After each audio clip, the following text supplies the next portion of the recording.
ცეცხლთან შეხება ყველას ქონიათ, მაგრამ გსმენიათ ისეთი ცეცხლის შესახებ, რომელიც არ წვავს.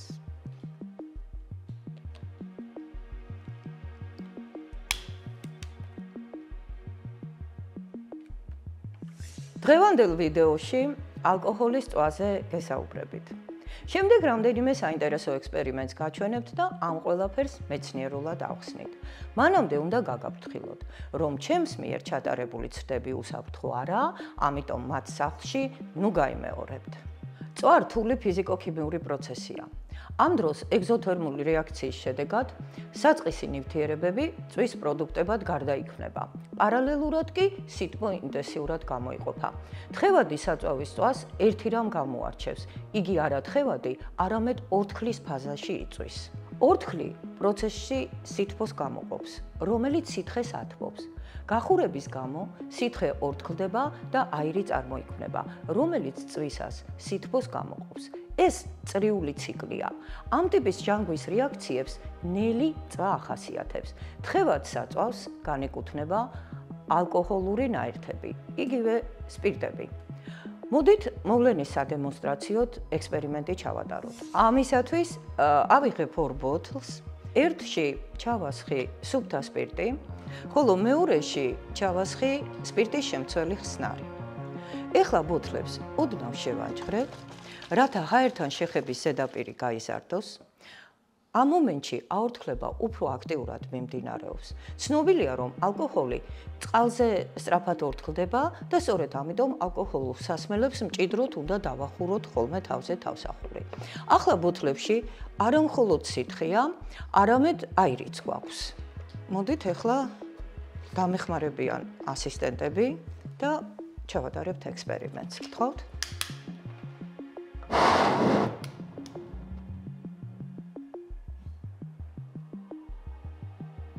როგორც დაინახეთ, სპირტი ძალიან მსუბუქი მოლურჯო ალით იწვის.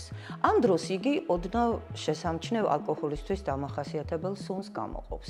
ნელი წვის კიდევ ერთი მიზეზი ის არის, რომ ბოთლებს ვიწრო ყელი აქვს და ჟანგბადი შეზღუდულად მიეწოდება. როგორც ვნახეთ, ბოთლში, რომელშიც მთლიანად სპირტი იყო, წვის პროცესი უფრო სწრაფად დაიწყო და დამთავრდა. ვიდრე მეორე ბოთლში, რომელშიც სპირტის შემცველი ხსნარი იყო.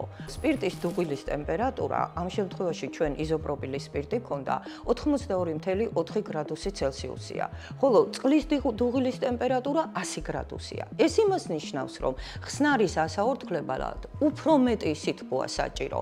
ამიტომ პროცესი შედარებით ნელა მიმდინარეობს. ამას დავუმატეთ ის ფაქტიც, რომ ხსნარში აალებადი ნივთიერებების კონცენტრაცია შედარებით დაბალია. და კიდევ ერთ ფაქტზეც მინდა გავამახვილო თქვენი ყურადღება. შეიძლება ზოგიერთმა თქვენთაგანმა ეს შენიშნა კიდეც და გაამახვილა ამაზე ყურადღება. ბოთლი, რომელშიც მხოლოდ სპირტი იყო, უვნებელი დარჩა, ხოლო ბოთლი, რომელშიც ხსნარი იყო, სპირტის შემცველი ხსნარი, როგორც ხედავთ, დეფორმირდა. თითქმის დადნა. ეს იმიტომ მოხდა, რომ პირველ შემთხვევაში რეაქცია ძალიან სწრაფად წავიდა და პლასმასმა ვერ მოასწრო რეაგირება, ანუ ვერ გაცხელდა ისე სწრაფად. ხოლო მეორე ბოთლში ეს პროცესი იმდენად ნელა წავიდა, რომ პლასმასის ბოთლი გაცხელდა კიდეც და შესაბამისად დადნა კიდეც. მოდი კიდევ ერთი ექსპერიმენტი ჩავატაროთ. ამისათვის ვიღებ ჩვენთვის კარგად ცნობილ ათლარიან კუპიურას და დავასველებ წყალში. კარგად დავასველოთ, კარგად. ეს აუცილებელია. ამის შემდეგ სადეზინფექციო სითხეს ვიყენებთ. ორივე მხრიდან უნდა კარგად დავასველოთ და ეხლა მზად ვართ ექსპერიმენტისთვის.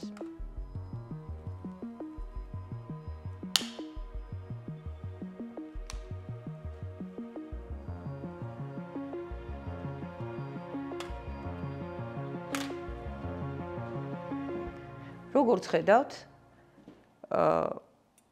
ჩვენი ათლარიანი სავსებით უნებელია. როგორც ვნახეთ, კუპიურა არ დაიწვა, რადგან იგი წყლისა და ალკოჰოლის ნარევით იყო გაჟღენთილი. ქაღალდი წყალს შეიწოვს, სპირტი კი იწვის.